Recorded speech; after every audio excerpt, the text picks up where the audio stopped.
I still don't get it. This segment lets people know you do all the work on these videos entirely alone, and it's a long process and you make barely any YouTube revenue because YouTube sucks. Yes, that's true.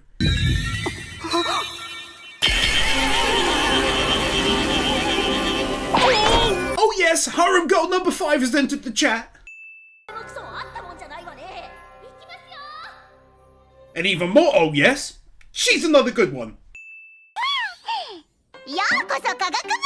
Clara from Aruma-kun, one of my favourite female voice actors, for that role alone.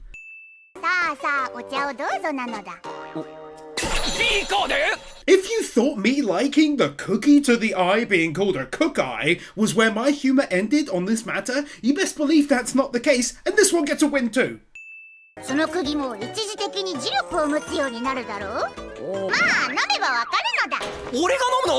She's so weird. It gets him in there, and suddenly he's trying out one of her weird science potions.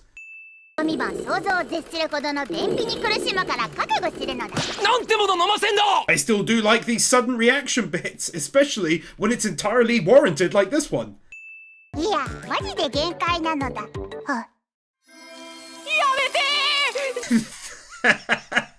The way they do that peeing scene like this.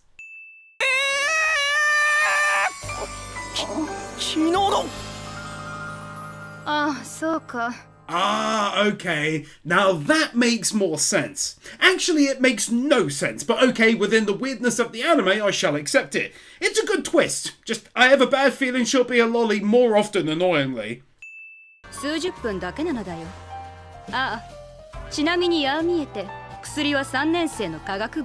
Yup, fears confirmed, can only turn back for 1 hour.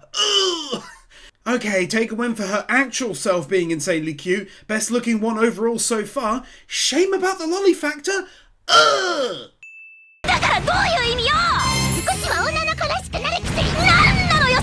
I just thought that her voice acting was genuinely superb during this very angry scene of hers.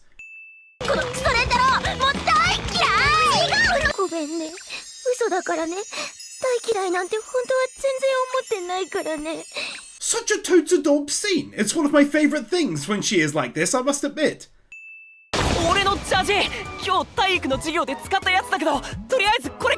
She drank a potion that made her sweat melt away her clothing.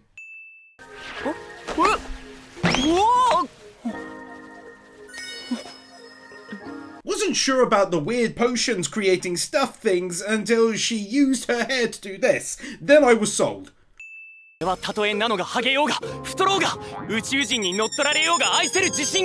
Such a good scene. One of those where the extra visuals, like I mentioned in the first half, really come into play in a big way. I thought that was both oddly sweet and funny that she points out that if possessed by an alien, it'd no longer be her.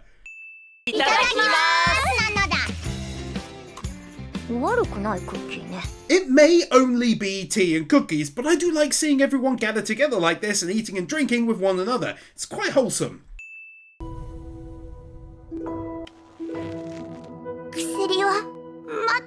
I might really dislike the whole lollipop thing, but at least her character is given some legitimate character background here, clearly having chased away her friends and classmates in her past.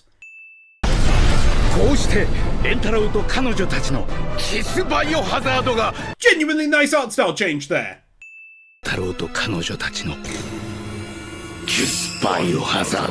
I also understood that reference.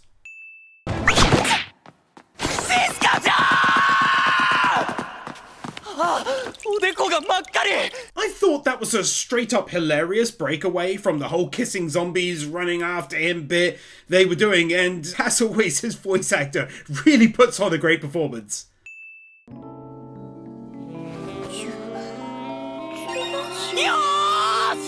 I don't even know what's going on in this anime anymore, I swear.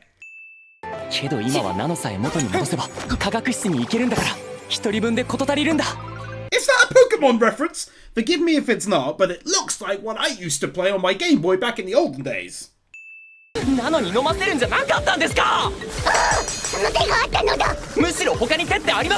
this form, she really is so much like Clara from Aruma-kun.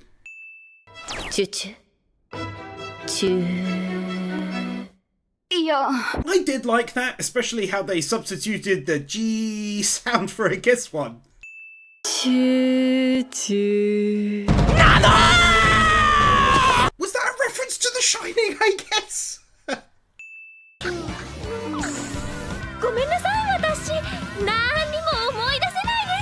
Not only was that funny, but her voice actress really nailed the moment as well, I thought.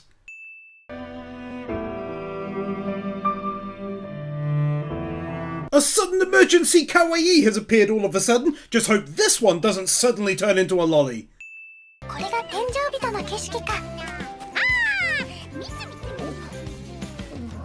It's nice to see them all out and wearing different clothing now, as it's fairly rare to this point in the story.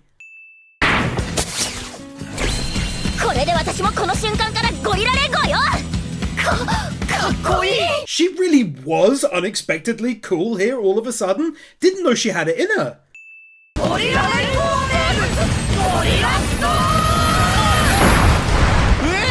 As random as it is, this totally reminds me of the newest Yakuza games where you're doing a side quest and suddenly such random things start to happen and you just go with the flow.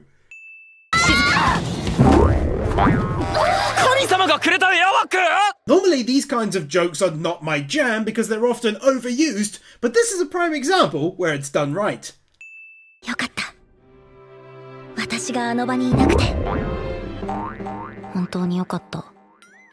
And basically the best follow-up joke you could have possibly made.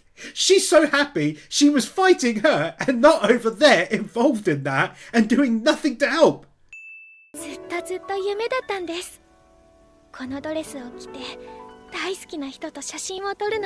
Overall, it ended up making for a sweet scene, especially her being willing to give away the chance to someone else and then inviting them all to be a part of the photo too.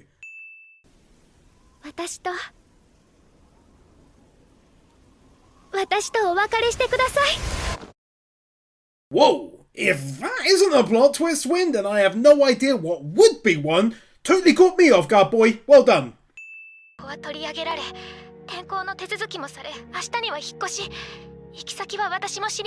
Ah, now the start of the episode makes a lot more sense. Good twist, I gotta say. It was very fun, happy-go-lucky / silly for a while, so it's more grounded in realism again now, and I don't hate it.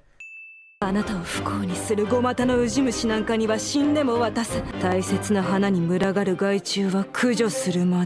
least her mother actually has a good reason to be doing what she's doing, as opposed to, say, her just being an antagonist for the sake of it, as that would only make the story weaker.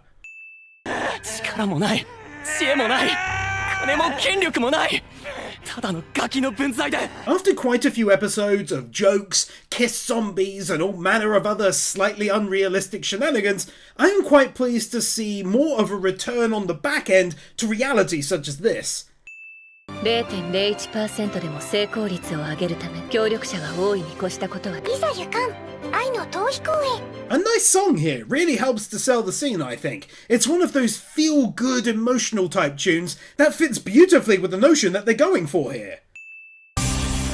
はかりを迎えに。I really do dig it when they change the art style like this. ドアの形状から鍵の位置とタイプを算出し。解錠する位置に当たる角度と力加減で正確に石を射出し続けた。It's impossible, but it doesn't stop it from being cool and awesome enough for her to score a win.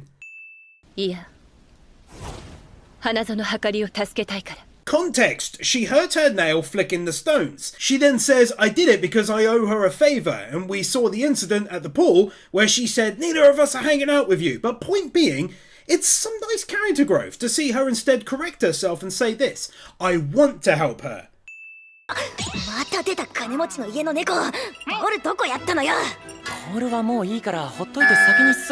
The alarm alarmed me, but I did find it hilarious that just prior she was having a go at the cat and wanting their rubber pullback from earlier on, even though they don't need it now.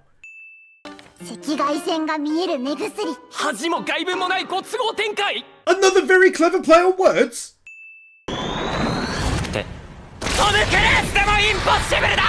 For the best most unexpectedly hilarious joke of the second half. This easily scores the max wins.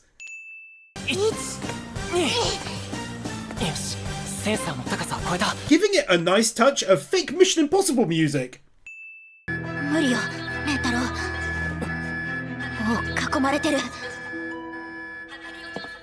Damn, another pretty good plot twist that they caught during the escape.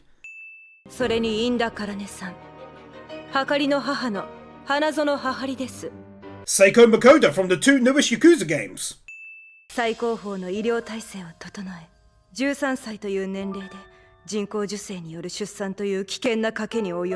Honestly, this episode is chock full of plot twist events, including that her mother got pregnant at 13 so she could have a child with the, I'm guessing, young lad she loved at the time.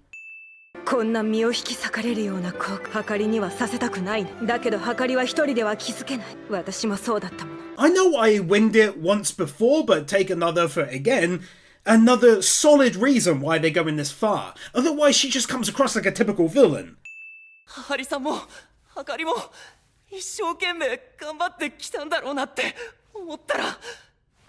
This is actually where he's great and comes across so natural, I suppose you could say, because clearly he does have great empathy for her and her past.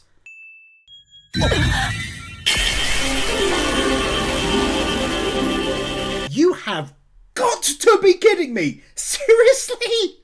I doubt this is legit, but considering I've mentioned plot twists a few times, this is the king of twists for this episode. It's Max Wins!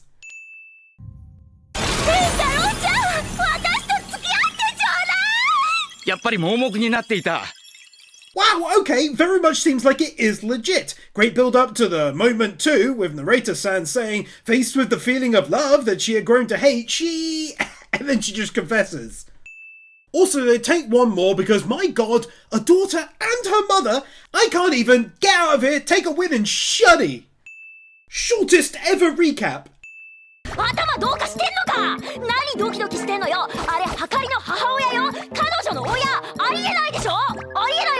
She's basically the voice of all of us reasonable people right here.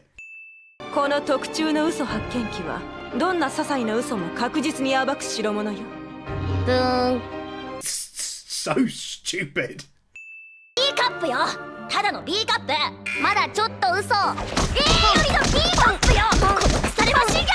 It feels so good to have the jokes returning in the end game of the first season, I must admit. These are more up my alley as well, as I'd found their bread and butter a touch repetitive in the middle.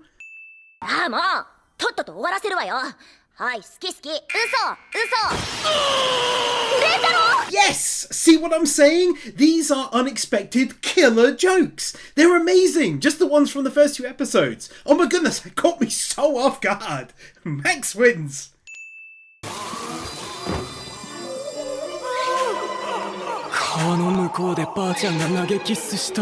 I can't believe how great of a point I ended up randomly proving to myself, but here we are again with another amazing joke right after the last two. So damn good.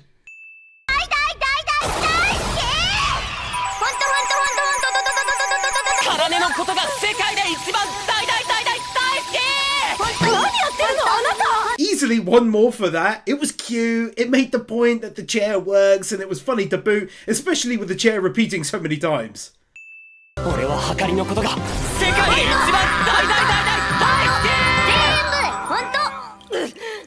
To be honest, when it said the following is a condensed version, I was like, but to be fair, this is a far better way of doing it, because it'd just be saying true regardless. So, well played.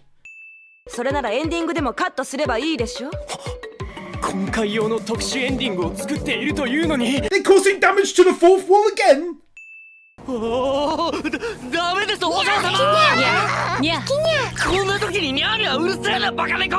Another outstanding piece of humour, because he spent the last two episodes thinking everything they've done has been caused by the cat, even when they're yelling like this.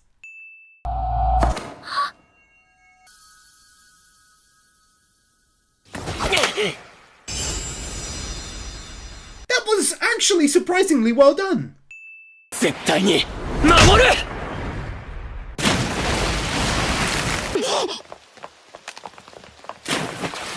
Out of all the ways that could have gone, it was probably my favourite. That first of all, he himself saved her, and secondly, that he did it in a fairly logical way.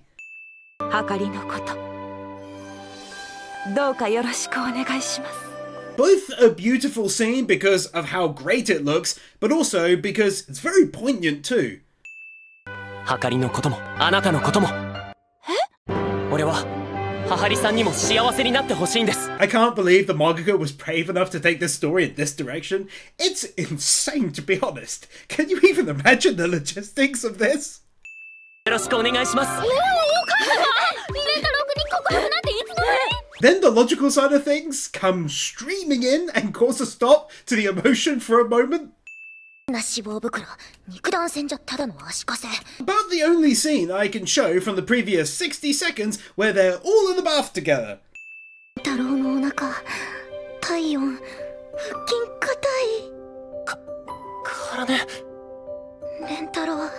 of all of them, I think these two end up having the most adorable looking moments.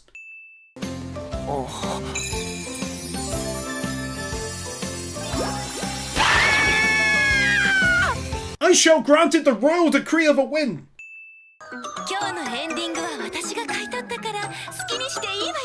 To be honest, they frickin' destroyed that. I thought it'd be a fun little thing. Didn't think it'd be a visual and audible banger, dude. That was amazing and easily got max wins. もう俺もお風呂お借りしますからね。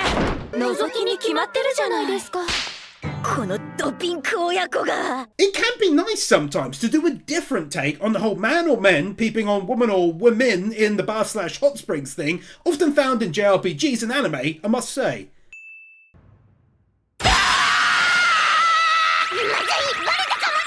That was both unexpected and pretty well done. Plus, a tad creepy to boot. ですからうちにネズミなんて。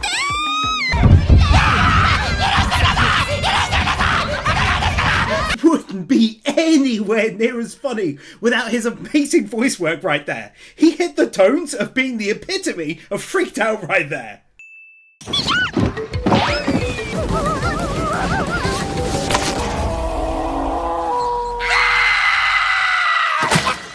Again, I must say, easily one of the best jokes in the entire thing. Great art style change, great commitment to the damn joke. Take max wins. 忘れる必要なんてない。はかりのお父さんと俺、心からの愛が2つあっちゃいけないなんて誰が決めたんですか？ It's a little cheesy pizza, but I can and do appreciate the notion behind what he's saying, and it is legitimate in the end of the day. 二度と君を一人にしないと誓ってくれる人のために大切なファーストキスは取っておかなくちゃ。 I'll be real, this was a good choice. It made it feel so much more real actually seeing the lad who is sadly no longer alive now. Still can't believe he's making out with his girlfriend's hot mum. よくも僕の愛する母りとはかりを奪ってくれたね。君には言いたいことが山ほどある。 That was totally unexpected. これからは一緒に見守らせてください。二人のこと。ああ。I mean, he's a ghost, but it still makes for a sweet scene. You cannot deny them that, can you? したじゃないですか。いや、ごめん。これもマジで。お父さん。 It's sad, but also so friggin' funny. He said we'll watch over them together, and he's brought into the he's brought into the afterlife like a solid 12 seconds later because he's content now. 皆さん、はじめまして。本日より理事長に就任しました花園ははりです。 She joined the school to be closer to our boy. Let's go. Have one here for the montage of him running back to the school, especially since it's kind of used as a way to introduce what I'm presuming will be a few of the girls introduced next season. Darth Weirdo, Fidji, Mal Liao, Mushwin, Nick Wyndham, The Elemental Wars, Christopher Willis, Emmanuel Gonzalez, Fancy Turtle, Kepan, Minimasher, Marquez, Nozomi, Orkeeper, Odabotanisi, Steelers, The Epic Commander, Bird Without a Word, Brendan Greer, Brian Bayard, Cameron, Christopher Terrasa, Commander Cyrus, David Freerix, Devicool, Doggos for Life, Dragonstorm 35, Guru, James DeFoyer, Yor Edvinson, Kevin Alston, Cumfroik, Miora Night Sky, Mr. Mansu, Nightly Winter, Peter Milligan, Robert Jackson, Ruby Rose, Sataki Ari, Zions 44, Sean, Starkip, Tiger Lily Warrior, Alexander Schwartz, Ali 50, Amadillo, Arnador, Brainless Ben, Cecilia, Cedric, Cloud Garden, Dante's Soul, Dante's Face, Dark Lord Bloody Soul, Donald Newborn, Dragon Defender, Dragon Boy 1, Drake's Daughter, Iso, Francie, Furious Mo, Garrett Vermeesh, Henrik Jensen, Host Losritter, Israel Caldera, Joe Crims, Jason Davies, John, Jaffa 6263, Kai Wolfspring, Kelnock, Kevin Nelter, Kevin 102, Knuckle Duster, Cody Niemeyer, Kai 158, Carl Jones, Laxor, Laxus, Liam Gagati, Lifty, Lionel Schultz, Luis Minito, Marvin, Mason Stelfer, Matthew Blancet, Michael Lewis, Miran Ardron, Modaviram, Mr. Firecool, Nathaniel Gigramosa, Natsu Dragneel, Nick Monaco, Nick Pell, Nuvagown 1928, Oliver Smiley Reacts, Olive Wharf, Onyx Caliph, Oscar I. Lopez, Owen Haloran, Porgy, That's a Fish, Q-Flash, Chris Harris, Rimuru, Rodies, Roll Tide Wes, Ryan DeViri, Sadaholic, Sakumi Iorum, Sarcastic Truth, Shadow Cleanser, Snowy, Stan, Storm 970, TRS, The Danish Muggle, Thrasher 340, Tomo Sandy, Vernon Hogan, Wacky Normal, Will Sass, Willyman.